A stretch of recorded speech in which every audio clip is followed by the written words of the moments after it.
وعباد الرحمن الذين يمشون على الأرض هونا وإذا خاطبهم الجاهلون قالوا سلاما والذين يبيتون لربهم سجدا وقياما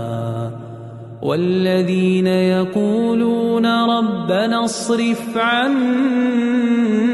عذاب جهنم إن عذابها كان غراما إنها ساءت مستقرا ومقاما والذين إذا أنفقوا لم يسرفوا